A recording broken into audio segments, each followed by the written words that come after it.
Hello ನಮಸ್ತೆ ವೀಕ್ಷಕರೇ. ಇವತ್ತು ಭಾರತಕ್ಕಿರುವ ಸವಾಲುಗಳು ಮತ್ತು ಅವುಗಳ ಪರಿಹಾರೋಪಾಯಗಳು.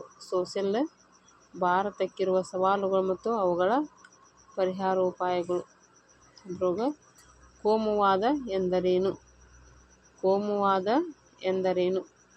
ಕೋಮುವಾದ ಧರ್ಮದ ಆಧಾರದ ಮೇಲೆ ಸಮಾಜದ ವಿಭಜನೆ ಹಾಗೂ ಆ ನೆಲೆಯಲ್ಲಿ ಗುರುತಿಸಿಕೊಂಡು ಪರಸ್ಪರ ವೈಷಮ್ಯವನ್ನು ಬೆಳೆಸಿಕೊಳ್ಳುವುದಕ್ಕೆ ಕೋಮುವಾದ ಅಥವಾ ಮತೀಯವಾದ ಎಂದು ಕರೆಯುತ್ತೇವೆ.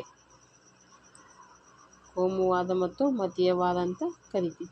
ರಾಷ್ಟ್ರೀಯ ಸಾಕ್ಷರತಾ ಮಿಷನ್ ಯಾವಾಗ ಆರಂಭವಾಯಿತು? ರಾಷ್ಟ್ರೀಯ ಸಾಕ್ಷರತಾ ಮಿಷನ್ 1988ರಲ್ಲಿ ಆರಂಭವಾಯಿತು. ಭ್ರಷ್ಟಾಚಾರ ಎಂದರೇನು? ಲಂಚ ಅಥವಾ ಇನ್ನಾವುದೇ ಕಾನೂನುಬಾಹಿರ ಕ್ರಮಕ್ಕೆ ಪ್ರಚೋದನೆ ನೀಡುವುದಕ್ಕೆ ಭ್ರಷ್ಟಾಚಾರ ಎನ್ನುವರು.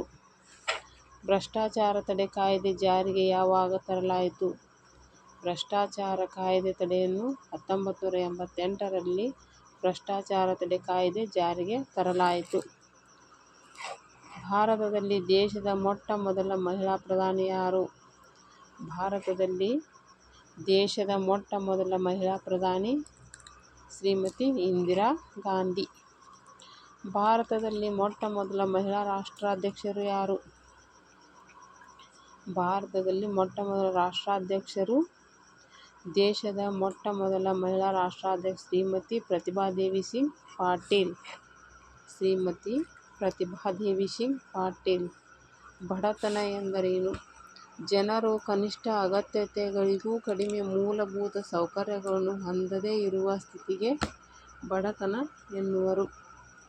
ಜನರು ಕನಿಷ್ಠ ತಮ್ಮ ಮೂಲಭೂತ ಅಗತ್ಯತೆಗಳಿಗೂ ಕಡಿಮೆ ಇರುವ ಸೌಕರ್ಯಗಳನ್ನು ಹೊಂದದೇ ಇರುವುದಕ್ಕೆ ಬಡತನ ಎನ್ನುವರು. ಕಳ್ಳಸಾಗಾಣಿಕೆ ಎಂದರೇನು? ಯಾವುದೇ ಆಮದು ಮತ್ತು ರಫ್ತು ಸರಕುಗಳನ್ನು ಸರ್ಕಾರಕ್ಕೆ ಪಾವತಿಸದೆ ಅಥವಾ ಗುಪ್ತವಾಗಿ ವಿದೇಶಗಳಿಂದ ವಸ್ತುಗಳನ್ನು ತರಿಸಿಕೊಳ್ಳುವುದು ಹಾಗೂ ಕಳುಹಿಸುವುದನ್ನು ಕಳ್ಳಸಾಗಾಣಿಕೆ ಎನ್ನುವರು. ಇದಿಷ್ಟು ಸೋಷಿಯಲ್ ನೋಡಿದ್ದು ಇಂಪಾರ್ಟೆಂಟ್ ಐತಿ. ಹಾಗೂ ಇದ್ರ ಬಗ್ಗೆ ಇನ್ನೂ ಒಂದ್ಸರಿ ಕೇಳ್ಬೋದು. ಭ್ರಷ್ಟಾಚಾರ ಎಂದರೇನು? ಇದು ಎಕ್ಸಾಮ್ಗೆ ಇಂಪಾರ್ಟೆಂಟ್ ಐತಿ. ಭ್ರಷ್ಟಾಚಾರ ತಡೆ ಕಾಯ್ದೆ ಜಾರಿಗೆ ಯಾವಾಗ ತರಲಾಯಿತು? ನ್ಯೂ ಟೈಪ್ಸ್ ಒಳಗೆ. ಭಾರತ ದೇಶ ಮೊಟ್ಟ ಮೊದಲ ಮಹಿಳಾ ಪ್ರಧಾನಿ ಯಾರು?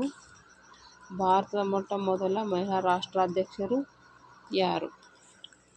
ನಿಮ್ಗೆ ಲೈಕ್ ಆದರೆ ಲೈಕ್ ಮಾಡಿರಿ, ಶೇರ್ ಮಾಡಿರಿ, ಕಮೆಂಟ್ ಮೂಲಕ ನಿಮಗೇನೇ ಇದ್ದರೂ